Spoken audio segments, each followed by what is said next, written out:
I'm just really happy to have you on, Jay. You and I know each other from a leadership community, the Maxwell team. And actually, I remember, and I'm just going to show this one image here. This will bring back some memories to you. Here we go. Oh, So, yeah, that brings back some memories for sure.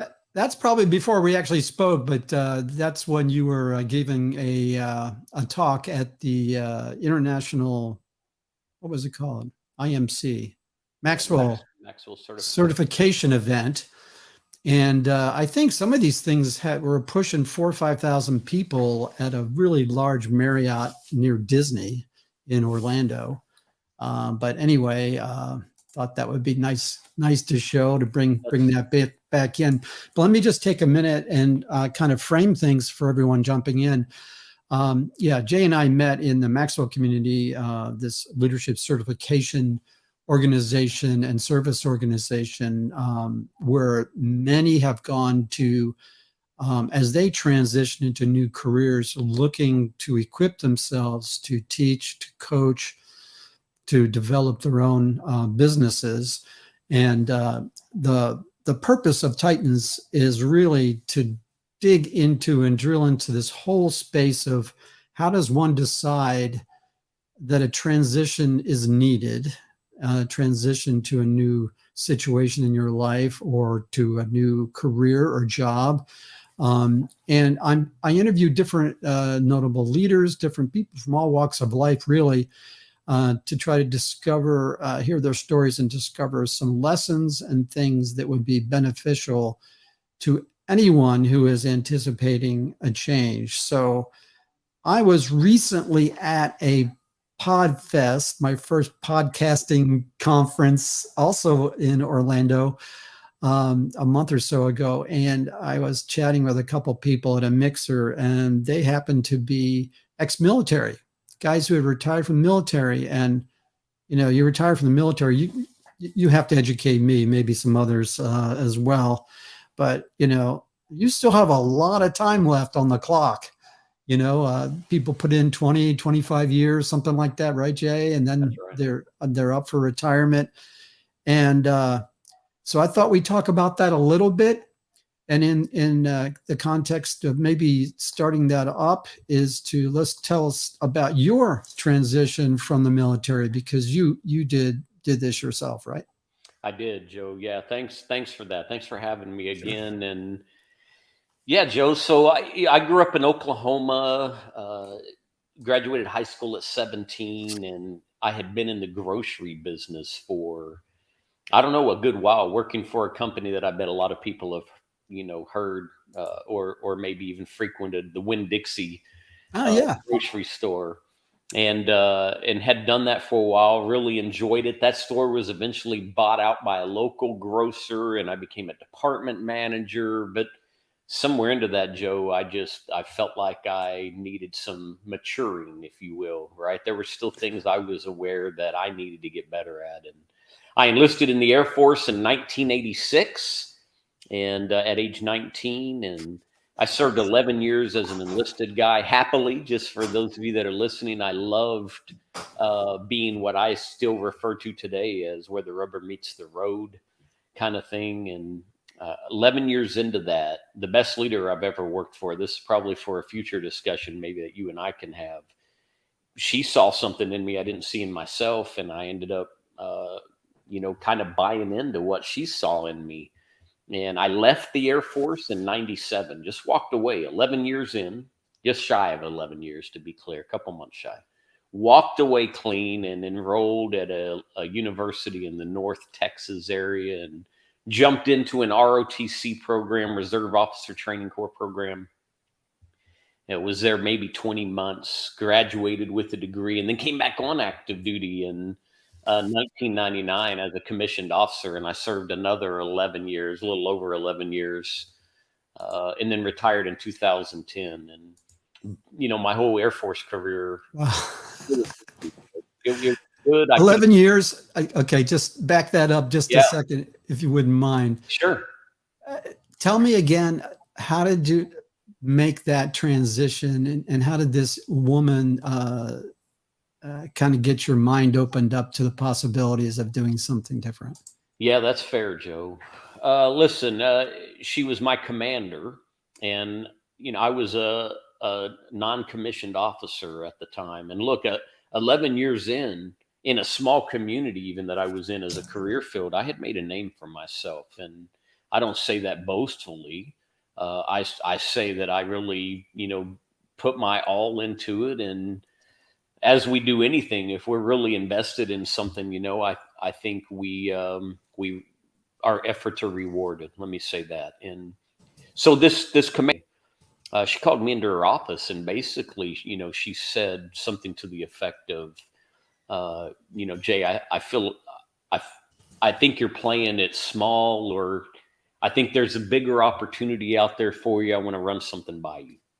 And she talked about this opportunity to pursue a commission, and we had a lot of dialogue around that. I didn't see myself in that light, but essentially she said, I think you would be exceptional. You can have a big effect leading others on this other side of the equation, right? Not being an enlisted guy, being a commissioned officer. And I think you can make an effect in either, just to be clear. But she was just saying you can have a broader potential opportunity here. And so she convinced me to do that. And Joe, I'm just going to be honest with the listeners. That wasn't an easy decision, because 11 years I had grown some deep roots. I was very comfortable, and that's not always a good thing, but I was very comfortable in where I was, and loved the fact that I'd created this, name for myself, and that people would call me for advice. And so to walk away from that, Joe, wasn't easy. And listen to this, Joe,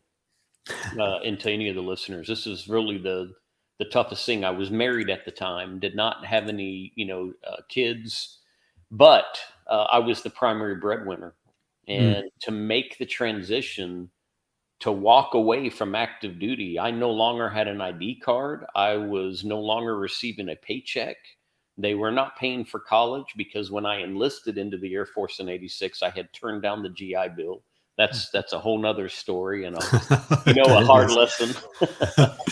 But to say all of that is because, the opportunity was, you get into this program as a 30-something-year-old and you complete it, we'll guarantee to bring you back.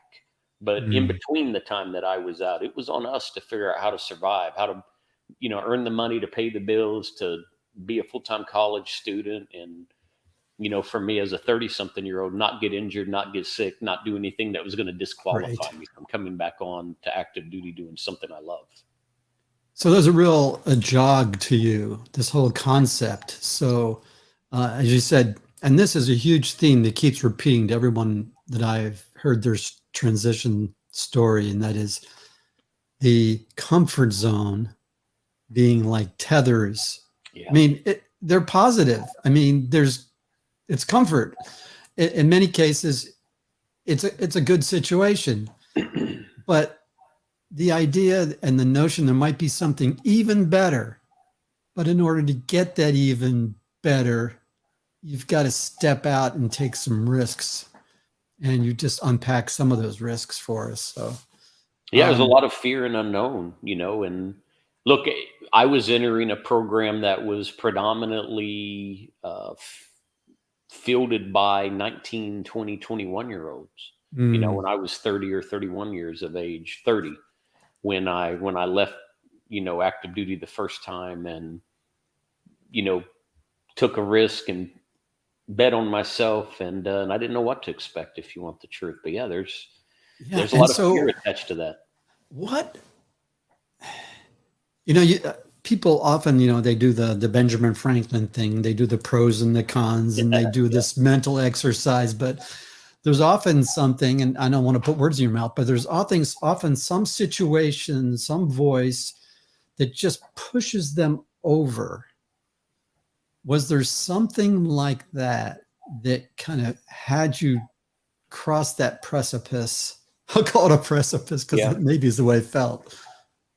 Yeah, I think there is, Joe, and I think it's this. Cindy, my commander at the time, right? Back then she was ma'am to me.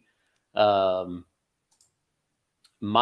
belief she placed in me and the admiration I had for her. Even today, she remains the best leader I've ever worked for in my life. I'm in my mid 50s. So to have her pull me aside and say, I think you have an opportunity. I see the way people respond to you. I really wish you would consider this. I know you can do it. I mean, that was really the precipice, if you want the truth. I remember going home, and I was married at the time, and having a conversation with my then wife and just saying, this is what the conversation was today. And I've never once considered that. And I don't know, what do you think? And so, across the coffee table, we have a little dialogue. Here's something interesting, Joe. It was still an application process. I mean, once I reached the point in my mind where I thought, okay, I'm going to give this a try, it wasn't a guarantee. So I had to build an application and staff a package, and it had to be reviewed and blessed. And they generally don't take people who are pursuing non-technical majors, number one, meaning things that are not engineering or math related, science related. And I was pursuing a non-technical major. And then, two, I was an older guy, 30 years of age, coming up on 31. And here's what's interesting. I got turned down the first time. So Cindy convinced me to give this a go. I finally thought, you know what? I have such admiration, respect for her. She sees this in me, believes in me. I'm willing to try. Staffed a package. Several months go by, and it came back with a, hey, thanks for applying. No thanks. No thanks. Yeah. And so, at that point, I think, well, at least I tried. And I'm still immersed in, I'm still on active duty at that time, right? Because I had to be approved in order to leave active duty. I'm still immersed in my job. I'm still happy, love doing what I'm doing. A little disappointed. I wouldn't, lie to you. But she came back to me. Cindy came back to me some months later, and she said, did you know you're actually permitted to apply twice? And I said, ma'am, I haven't. She was not done. Yeah, she wasn't done. I said, I really haven't given that much consideration. And she said, there's another board coming up, and I think you ought to knock the dust off the package, maybe clean up a few things. I think you ought to try again. And so once again, the belief she put in me, I bet on myself, and I jumped in again. And not short time after that is when it came back with, you've been approved and a discharge date, and it's real then, right? Oh boy, yeah. Yeah, when you were retelling that a few minutes ago, I was thinking, oh my gosh, you applied? Did you have to, were you leaving whether you got it or not? I'm glad they didn't do that to you. No, they didn't do that to me. Yeah, that part was good. And the other thing, in fairness, even though there was risk, right? How was I going to navigate paying for school? How was I going to take care of my family?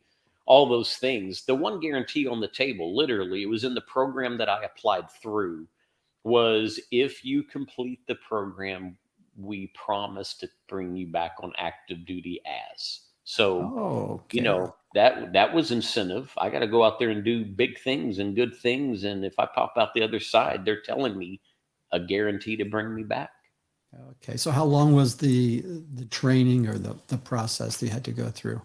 Yeah, it was about 20 months long, roughly. I had to go complete my junior and senior academic work at a university. I had to get accepted into a degree program. I had to maintain all the same physical fitness standards that those that were in the RTC program, 10 years my junior, basically. I had to perform at the same level that they did, and at the minimums attached to all of those, right? And look, it was an overall good experience. And I think the value in it, Joe, was I was able to serve as a mentor to these people that were 10 years junior than me, because I had already been out there on active duty, albeit in a different kind of capacity than what they were pursuing. I had some life experience they didn't have.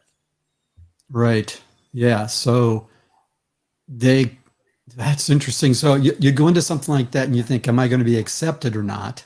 And then you come out of it and you've gone through everything, the same thing. And now they're looking at you like, well, he's already been out there and been in the service 10 plus years. And then you get that chance to speak into their lives and into their direction. So that's a really unique thing. Maybe that was something Cindy saw and foresaw that you could do, having already been in the special program, allowing you to go back through that commissioning process. That's fantastic. So what happened next? So I graduate in May of '99, and some accolades coming out of school. You've always got people around you helping you be successful, right? So it wasn't just me. There were a lot of people that have been there alongside me throughout life. And so there were certainly in that program as well. But May of '99, I graduate, I earned my commission, I returned to active duty now as an older commissioned officer, second lieutenant. And for those of you that may be watching this either live or later down the road, if you have any military experience, when you're a second lieutenant, they generally don't regard you as having any knowledge. You're a sponge. You're just trying to learn. So it didn't matter that I was now 31, 32 years of age and had been in the military for a while. I kind of had to earn, all of it back. I had to demonstrate and perform, and good ride all the way around, Joe. I don't know what else to tell you, but that ended up being another 11 years. I could have gone as far as what they would allow me to do. I could have served a lot longer, but 11 years in 2010, I had my daughter at the time then was 4 years old. I'd already missed a lot of her life. And I just thought, I'm going to call this a career. But it was an easy transition back into active duty, other than, being treated as if I'm wet behind the ear and don't have anything to offer yet. Yeah. Wow. So if you were looking back at this transition, this career transition, are there lessons from it that you can pull out for those listening who might be considering making a change? Maybe they feel like they're in a good situation, but they have an inkling that maybe they should take another path or go a different direction. So I'm just wondering if there's some nuggets you can pull out that you would share. And I know obviously you're a coach and you have a consulting business, so I'm sure you've had these conversations over and over again. So what would you offer there? I think that's such a great question, Joe. Maybe I'll do it this way. I have a mentor in my life. I won't say that I'm as actively mentored by him today as I was at one point, but he's still in my life. And I feel like if I reached out to him, we'd pick up right where we were before. But some years ago, he had me do an exercise that was called a learning model of success. And he had me take a sheet of paper, turn it horizontal to me, and draw two perpendicular lines, one at kind of at the top of that horizontal page, and then one down towards the bottom. And the top line, he said, I just want you to put tick marks based on your age and where you are today. You can do them in increments of 1, increments of 5, increments of 10, whatever you want to do. And so I put increments of 5, I believe. And then he said, I just want you to think about significant events that have happened in your life, all the way up to where you are now, whatever those were. And so, little things. I put a tick mark like age 6. My mother was killed in a car accident. I was with her. We were all together. We were returning from a family reunion heading into Christmas. Another tick mark. I take a job as a 9 or 10-year-old. I'm delivering newspapers. Then I signify a few things that happened in high school. And then I start working in the grocery business. And I go all the way through my military career and where I was at the time I did this exercise with him. And he said, then on the timeline down below, I want you to kind of correlate. What did you learn from these changes or significant that you called out? And this is when all this stuff jumped out to me, Joe. I would have never bet on myself like I did when Cindy encouraged me. Like I always have said to people up until I did this exercise with my mentor, Joe, I always said I'm risk averse. Like I don't want to take any big risk. I don't want to do anything that could jeopardize, my finances or jeopardize my reputation or whatever it may have been. But I did this exercise with him, and what I found that leapt off the page with me that I hadn't considered before was some of the biggest wins I've ever had in my life is when I took significant risk. It was a huge risk, to go from being a department manager in a grocery store where I was making really good money in the mid 80s, if you want the truth, and walk away from that to join the military, something I swore I would never do in life, and yet I did it. And then it was a big risk to listen to a leader who was influential in my life that I admired and respected tell me she saw something more in me and believed I could make an even greater impact if I would just consider. And so those kinds of things, that's the advice, Joe. Comfort, being in your comfort zone. I understand why, as human beings, how we get anchored there and how it serves us, right? It's important to understand it. It makes life a little easier, but the comfort zone isn't necessarily a good place to be. If we're sitting idle, if we're sitting stagnant or growing stagnant, that probably means we're not growing. And so in order to really, I think, develop as humans and to have experiences, we've got to be willing to lean in a little bit and go a little further out on that limb. And what I would encourage anyone is, if you've got a dream, a goal that's sitting inside of you, waiting to be birthed, you're the only one that can do it. And I think that's what I would say is, you can either arrive at some point late in life and go, oh, I wish I had tried X, whatever that is. Or you can lean in and bet on yourself and borrow the beliefs of others, like I did, Cindy's belief in me. And you may have, some really amazing outcomes from that.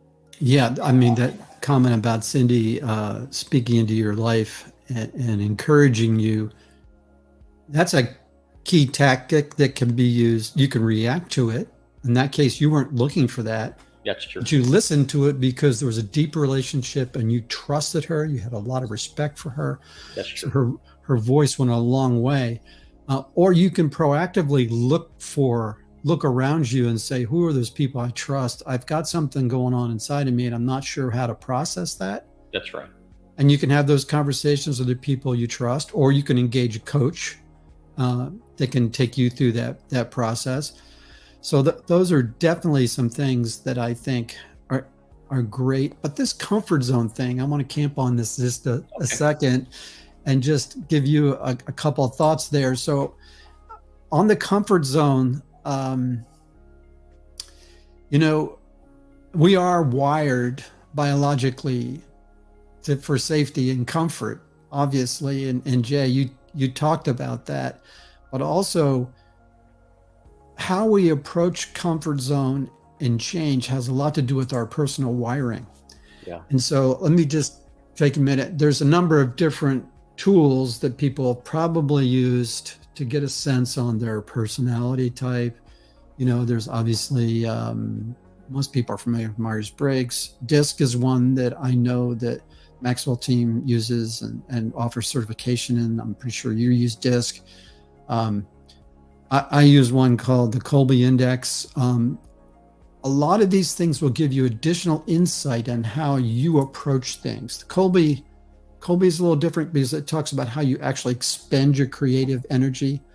So the way I'm wired in the Kolbe is as a risk taker. It's called a quick start. I don't initiate spending my creative energy through doing research.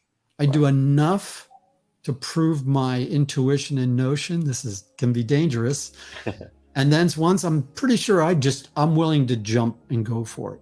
Nice. And oh my goodness, the number of times I've changed jobs and moved states, my wife is so loving and forgiving. But because of that, I was able to make some forward progress, but without other people kind of in my team to keep an eye on me and speak into my life, who were more fact finders, more people who were more deliberate and evidence-based. I had some rough spots in my career because of that.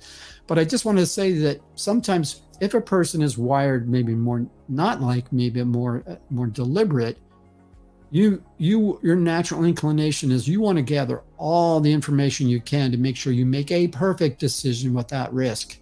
No such decision exists, right? That's true. 100%. So, but it goes against the grain of a person like that. So one thing you can do is you can take smaller steps. And in a way, your application process was a small step. It wasn't like you're in, go. It was, let's do something and see a result, something smaller. And you still had your still active duty if it didn't work out. Lots of times I advise people who think they might want to go into a different career or different industry within the same career is do informational interviews. Oh, right? Joe, Talk about that, because I think that's a really good tactic to do exploration. Yeah, I love that you just said that, Joe, because one of the things that I do today in my business, I live in the San Antonio, Texas area. There are several military installations near us. They all fall under what is now called a joint base structure. So it's called Joint Base San Antonio, and there's a couple Air Force bases and an Army post that are all under, from a support standpoint, they all fall under one commander. Support, when I'm talking about the infrastructure, that kind of thing, the basic services, those are all provided, underneath the Air Force here locally. There are some joint bases where the Army has the lead on it. I think there's one even where Navy's lead. But I say all that because I have the privilege of being a contractor leading an executive transition assistance program, called it ETAP.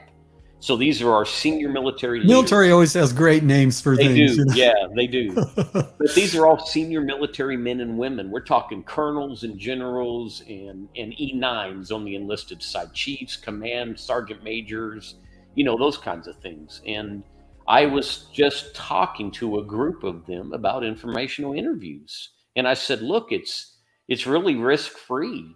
And the beauty of it is there's not the same pressure affiliated with it. So here's the way, I tend to try to tell people when you're thinking about transition. Number one, you've got to get clear about what you want to do. You got to know your giftings, know what you're good at. I love to say what gives you life, right? When you're doing it, you just feel alive, you're energized, you're happy. Get clear about those things. And then once you know what it is you want to do, go look at companies that do that. Research their values, make sure there's a values match. And then I encourage them to identify an influencer inside that company. If they can get all the way up to the CEO level, fantastic, right? CEO, COO, somebody up in that C-suite level, and request an informational interview. And a lot of times you'll be surprised, you may have to be flexible with their schedule, but they'll grant that. And maybe they're only going to give you 15 minutes. If you can get more than that, fantastic. But just go in and make it about them. Learn as much as you can about their company. I really believe, Joe, that when you're in situations like that, the law of reciprocity kicks in. You're going to be asking about them, and they're naturally going to be curious about your background. They're going to ask you some questions too. I have found, Joe, that there are times when companies hire somebody and they didn't even have an active job ad or posting out there, right? Especially to your point. Yeah. If you can, the higher the organization you get, if they see the person with the right attributes, they will make a position. Joe, 100. That's what I tell. They don't want you to get away and go work for a competitor.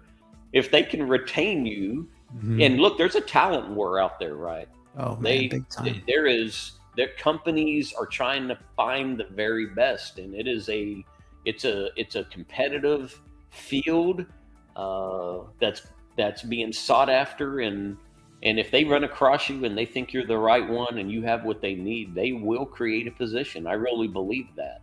The key is, Joe, you hit on something. You got to find the right person to try to get an interview with, and people at the C-suite level, the senior leader level, the director, executive director levels, they've all got gatekeepers. And if you're not careful, a gatekeeper will, do the Heisman, put the arm out, hold you at bay, and you just can't get in. This is why I love platforms like LinkedIn, because you can build relationships, make connections, and hopefully something of that nature will give you that in you need. To get to the right person to make it a meaningful exchange. Right. I think there may be a sub-step or a step before that when I was indicating informational interviews. Because if you go into a C-suite type individual and you're still kind of muddled in your brain about what you're thinking, That's right. It isn't going to land very well. But if you have a friend or someone you trust who knows someone in an industry or knows someone in a type of career that you're curious about, and that will work because you are borrowing their relationship in a sense, or their trust. I agree. So if you're going to refer someone, you're borrowing that. And that's what LinkedIn was sort of built to do. It's gotten a little squirrely lately, I think. But if you really do have a connection, then I think that's a good first step. And then if you're pretty sure and you really want to be available to do a quick pivot and say yes to maybe a position, or be able to be at least well informed enough to answer a good hard question about why you want to do something, why you might want to make a move, then yeah, that's brilliant going to that next step. There's one other aspect too, Joe. This was just weight on my spirit. I don't think I came in with any intention or even a belief that we may go there, but look, cultivating relationships is why we're here as human beings, right? We're meant to be in community, and I understand we're wired differently. You were talking about some of these assessing tools earlier, and you named Myers-Briggs and Colby, I think you called it, and DISC, and I've done path elements in the past, and true colors, and there's Enneagrams and strength finders, and there's a lot of them. Yeah, it just keeps going, and I like them all, right? I commend anyone who's trying to learn more about themselves. And I say this, I know some people are more reserved. They're not as comfortable getting out and meeting. But I'm going to encourage you to do it. The time to have a plan is before one's needed, not when it's needed. And so right now I'm trying to, these senior military leaders who are, 2 years out to 6 months out from retiring, leaving something they've done probably their whole adult life up to this point, right? So it could be 20 to 30 plus years they've served, Joe. I'm trying to encourage them right now. Come join me at a Chamber of Commerce event. Come join me at a Rotary Club luncheon. Hey, come join me for this networking event. And I'm just trying to get them outside the wire, is what I would call it, the military. Oh, yeah. Good term. And begin to cultivate meaningful relationships out in the community, even if it's not the community that they are going to stay in when they retire. I just think getting out and meeting exposed. Other people, hearing what they're doing, it informs. Knowledge is power. Yes. I do. You touched on gifting, and I really am into that as one of the key things I use in my coaching, and I've talked about it on this podcast a lot. And that is that I think that people get in, especially when they get well into their career, they get a little bit discouraged that and often that they're not moving forward or not seeing the benefits that they'd like to see or they had in mind. And they're not quite sure why. I mean, there can be a number of different reasons for that, of course, but one thing that comes up a lot is that I think people can become skilled and trained in a particular area. Maybe their parents really wanted them to be a lawyer. Maybe their parents or someone else they admired went in a certain direction and they followed them in that direction. And they got competent, they got skilled, they got rewarded for their skills. And this is my kind of story to a certain level. I went into information technology and I was really more of a change agent.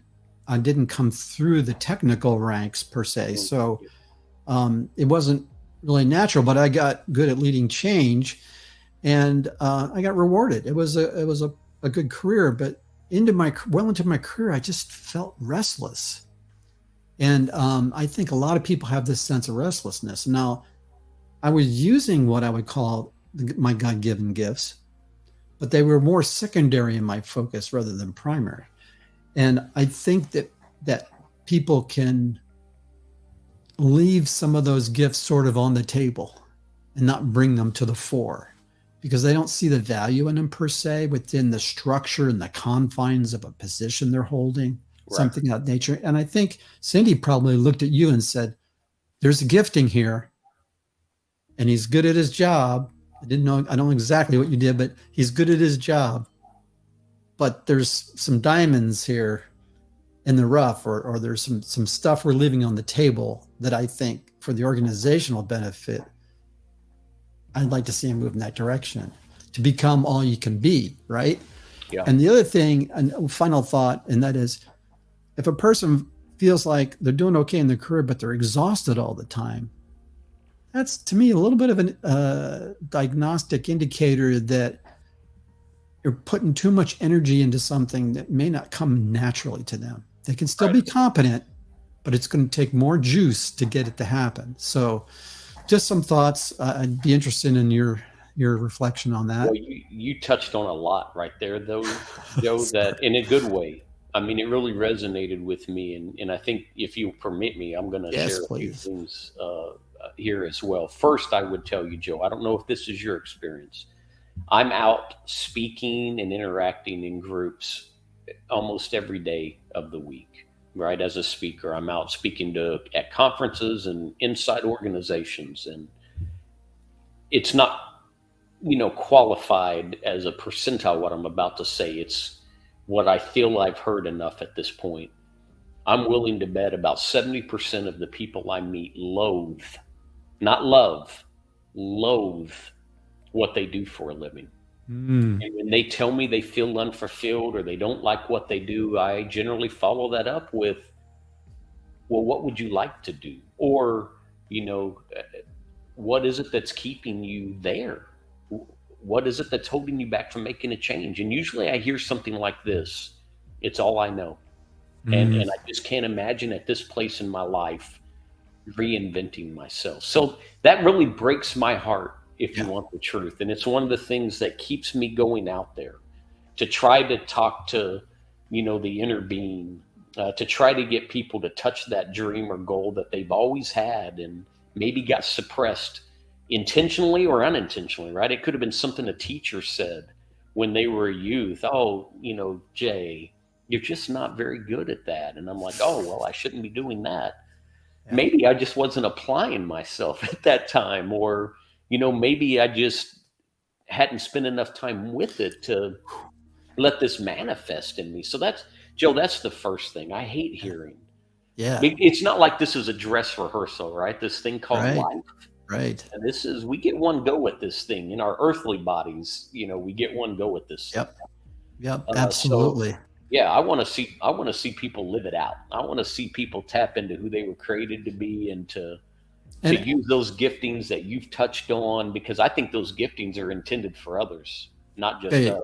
Absolutely. And I echo that. I believe that, it's the golden rule, right? So that's the second part of the golden rule is love our neighbor and serve our neighbors. And I think that, boy, you said a lot too. I think that this whole idea of wasting the time you have left, I hate to put it that way, but people can become so stuck. And I know this, I'm going to use this analogy. I know it's been used a lot and maybe it's not 100% true all the time, but I remember telling this to my mom and dad, who were fighting like cats and dogs towards the end stages of their lives for a period of time. And I said, I just looked at him, I almost yelled at him. I said, "You're wasting your time. You are fighting to win a argument, and then I use the analogy. You're like a monkey being caught by the fruit in the coconut. Yeah. Where your fist becomes and it becomes enlarged to hold that prize, to hold what you want, that you cannot get your hand out unless you release. You have to release what's comfortable in order to be freed up to move towards what's better. Isn't it interesting, Joe? I don't mean to step on you. Isn't it interesting when you talk to most people at the later stages of life, particularly when they now realize that, their time's coming, right? Mm-hmm. Their mortality is really in front of them. Most people spend a lot of time looking back reflectively. And I would say most people that I've talked to, there always seems to be regrets that are thought about, oh, if I'd only known that all the time I spent arguing was wasted time, to your point, And I would have much rather have spent that time with my loved ones. I would have much rather have taken the trip. I would have much rather have pursued my heart's desire. I would have much rather, I just think, how beautiful would it be if in those final days we get to just reflect back with our loved ones and be thankful and grateful for the lives we touched and the things we got to experience together. To me, that will be a life well lived and fulfilled. And Yes. Joe, I think I'm trying to do some of that now. I'm trying to create some legacy. I'm trying to. Few things fuel me more, Joe, than when someone comes to me after an event I've spoken at and they say something like, "Jay, you just unlocked a door that I've been trapped behind for a very long time," or "Jay, you've changed my life." I mean, that does it for me. That's Yep. that's it. Anyway, I don't know, Joe. I just want that for everybody. Yeah, I think that's the bigger reward. You know, a lot of us are in, I mean, I'm retired, quote, end quote. Don't ask my wife. I'm still too busy. But I'm retired, so I'm not in it so much for the big paychecks or anything like that. But people who do this that kind of are in the same camp as us, that's the payoff. That's the payoff. It's seeing the lives change, seeing people grabbing a hold of what's possible, thinking, I love that. Going outside the wire. Is that what you said? Yeah. I got to Oh, get that's cool. I love that. Yeah. That is great. Well, listen, Jay, I want to kind of segue here just a little bit. Sure. And give you an opportunity to tell us about your organization and what you do at. Okay, I'm going to zoom in on you here so people can see your shirt a little bit. Oh, yeah. Point to that shirt and tell us what it says. Yeah, so Joe, I operate a consulting business like you know, certified coach. I do a lot of training inside companies, and my passion, if you haven't seen it come out or me allude to it already, my passion is speaking. And so, you know, my portfolio, if I was just to kind of easily consolidate it, I would probably spend 60% of my time inside companies, training, working with their executive teams or collectively their teams as a whole, helping them communicate better, develop leadership. Trust is one of my, you know, most known for kinds of topics or curriculum that I carry into organizations. I love speaking on mindset and belief systems, but then the rest of my portfolio time, probably equally 20% coaching and 20% speaking. If I could flip it, you know, I'd rather speak 60% of the time probably, but training and being in an organization is speaking. So my business has been in place for 8 years. I travel. In fact, I'll be in Virginia, the Hampton, Virginia area in about a week and a half speaking. And I'll be in Illinois this summer. I'll be in Oklahoma City in April. So, Joe, all those things were, do I have a moment? Can I share just one other transition? Yes, of course.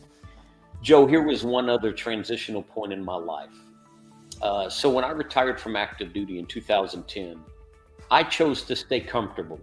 And this is why I'm telling people this: comfortable isn't a good place. In 2010, when I retired from active duty, the government dangled a carrot and they said, "We would love to retain you as a government civil servant." And easy, right? It was going to be a Monday to Friday job, weekends off, really good pay, really good benefits. And it was something I was already familiar with.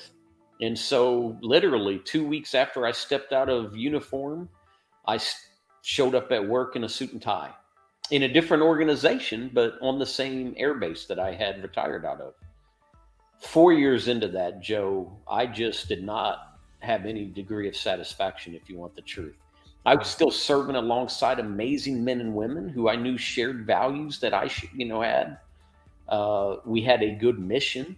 I was good at what I did, but I was so unfulfilled inside. And I would carry that home, Joe, into my home with my then wife and my daughter. And I would just kind of wall myself off from the world, sit in silence, be stuck in my head, do something mindless like turn a TV on and just sit. Doing the time. And at some point, Joe, I just realized my family couldn't pull me out of that. They couldn't tell me what it was I was seeking. Certainly a lot of prayerful time with my creator was spent, but I realized it was me. I had to get clear about those things. And Joe, that's how I ended up being a coach and going after my coaching certification and desiring to pursue being a motivational speaker. But here's the deal, Joe. Listen to this. This is true. I made the decision to walk away from my government civil servant job where I was making really good money. Just walk away clean. I knew nothing about being an entrepreneur. Nothing. I had never had an entrepreneurial bone in my body until one day I did. And as I've said, I'm walking away from this with no income to replace that government civil service income. Somebody who worked for me said, Jay, you'll be back. And I remember looking at him, his name, Ed, and I said, I promise you I won't, Ed. And he said, Jay, they all come back.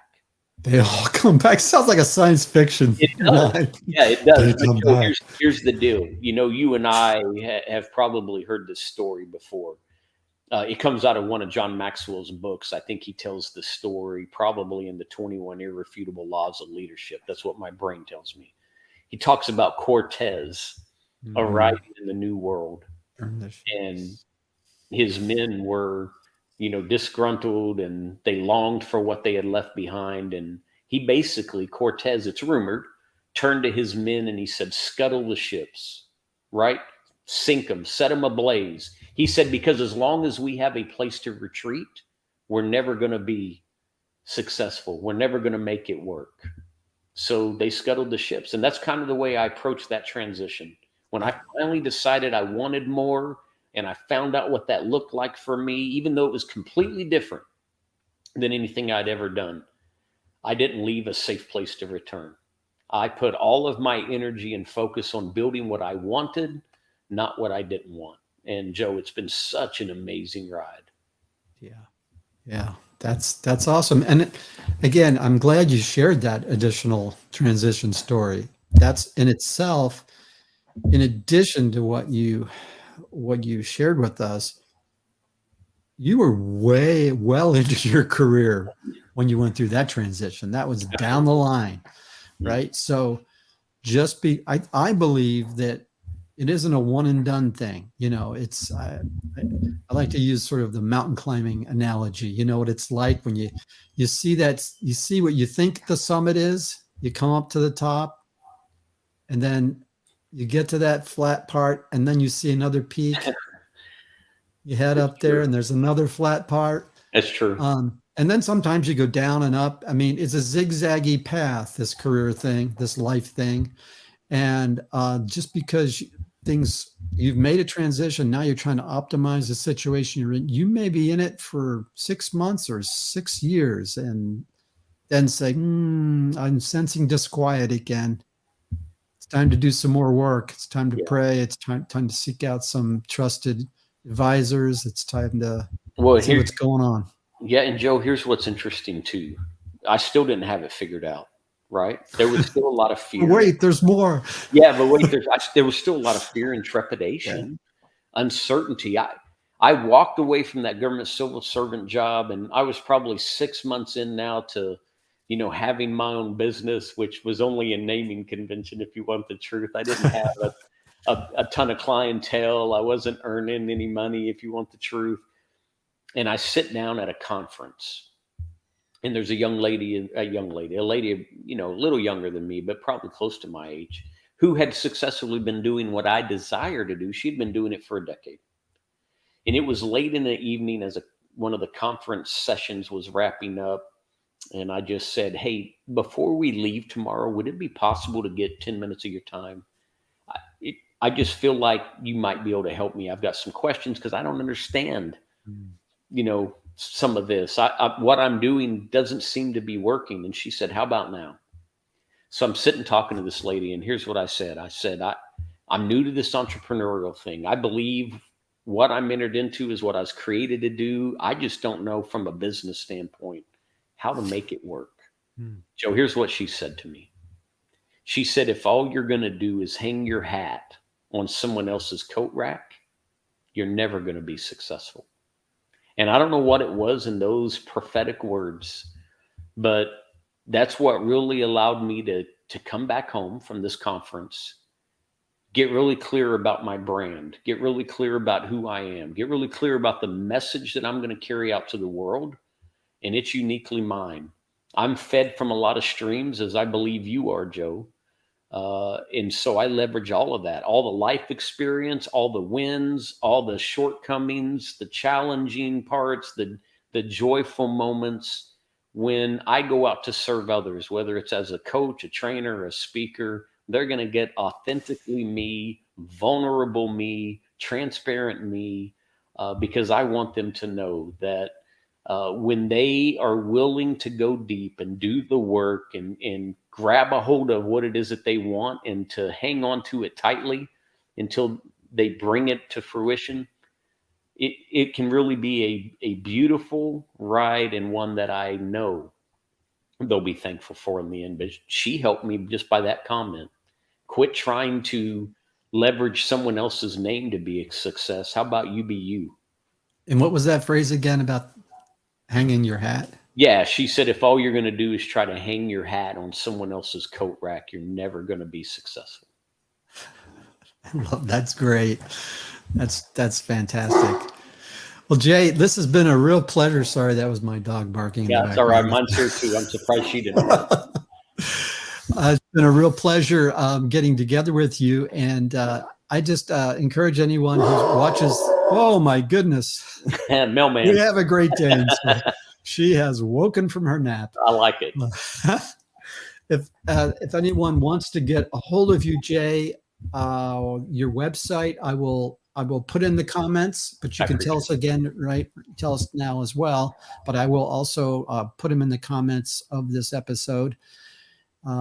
Is that the best way for them to reach you? I don't even mind sharing my cell number if you want the truth, Joe. But yeah, so my website is J2, the letter J, the number 2, servantleadership.com.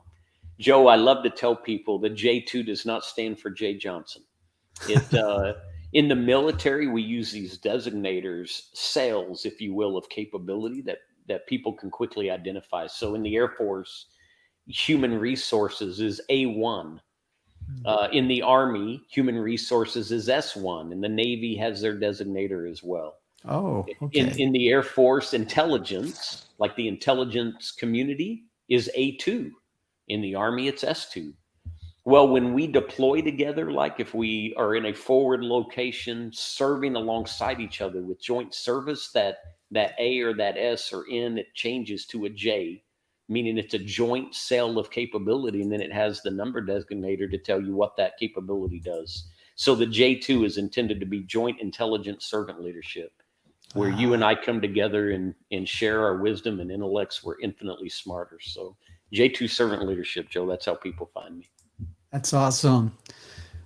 Well, listen, again, I really want to thank you for being on the podcast, and I look forward to any questions people drop into the stream.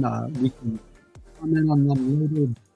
A little bit of a movie here for me with the live streaming, so I wasn't able to jump back there and surface those up. I apologize to anyone who had a comment, but Jay, listen, let's stay in touch. I'm looking forward to maybe a conversation down the line. So God bless you, man. Great having you on the show. Thank you for having me, Joe. I appreciate it.